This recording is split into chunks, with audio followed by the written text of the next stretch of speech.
Magandang tanghali sa inyong lahat. Maglilinis ako ngayon ng aking mga electric fan kasi masyado nang maalikabok ang aking electric fan. Kawawa naman, di na nalilinisan. Kaya ngayon, bibigyan ko sila ng time para maglinis. Kasi pangit din naman yung gamit ka ng gamit ng electric fan tapos ang dumi-dumi na. Masyado nang maalikabok. Mapupunta na sa'yo yung alikabok pag pinaandar mo yung electric fan mo, kaya kailangan ng linisin.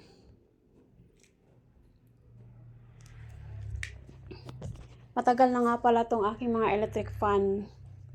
Iba talaga kapag branded yung binili mo, tapos kahit di naman siya gaanong mahal kasi nasa OnePlus lang naman to.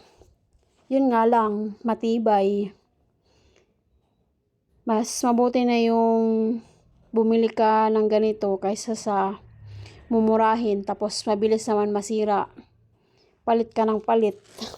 Kaya sayang lang. Imbis na makakatipid ka, mapapagastos ka pa lalo. Kahit na sabihin mo pang maingat ka. Kaya iba pa rin. Yung electric fan kong maliit, yung kulay blue, katas siya ng Parapol 1K. Dinagdagan ko na lang ng 500 kasi nasa 1499 yan. Tapos yung isa namang electric fan ko ay remembrance din ng bonus. Kaya yung mga gamit ko guys, iniingatan ko kasi lahat yan pinaghirapan ko. Tsaka mas maganda yung maingat ka sa gamit mo.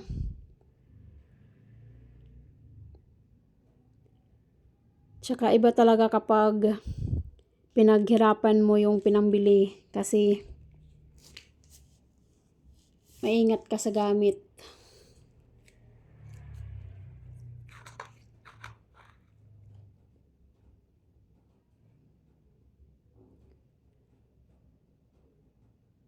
Lahat ng pinambili ng mga gamit mo, ano yan, katas ng dugo at pawis, katas ng paghihirap. Kaya mas lalo mong iingatan. Yung electric fan ko nga palang maliit, napalitan na nga pala ng LC yun kasi nabali kasi yung LC, hindi naman sinasadya. Mura lang din naman yan, nasa 100 mahigit yung LC niyan. Sa DIY hardware ko binili yung LC ko. Kaya hanggang ngayon, matibay pa rin, okay pa rin. Parang bago pa rin tingnan. Maganda kasi kapag maalaga ka sa gamit mo. Nagtatagal.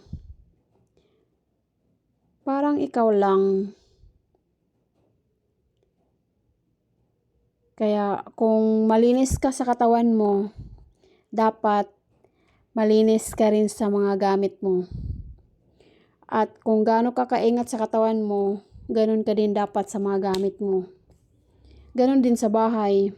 Dapat malinis ka din.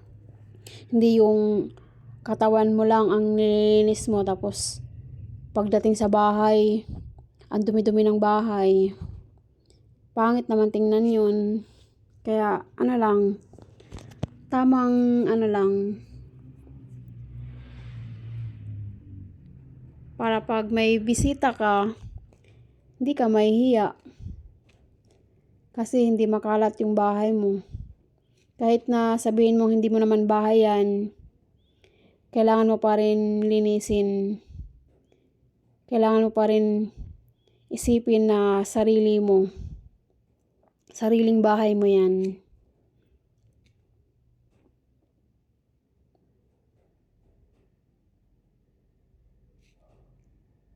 Kaya yan.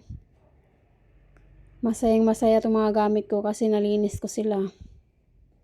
Kasi kung tao pa to nakakapagsalita, pag madumi na sila, sasabihin na sa'yo na, uy, baka naman, linisin mo naman kami.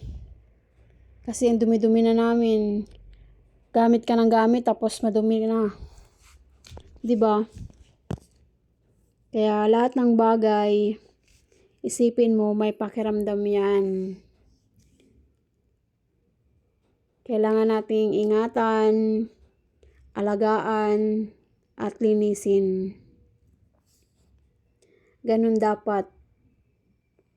ka dapat magpahalaga ng gamit mo sa buhay o sa bahay.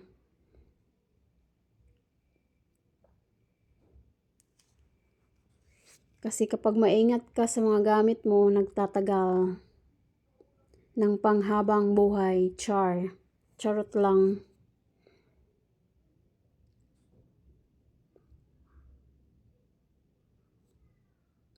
Pag natuyo na to guys, ibabalik ko na ulit. Patutuyuin ko muna to.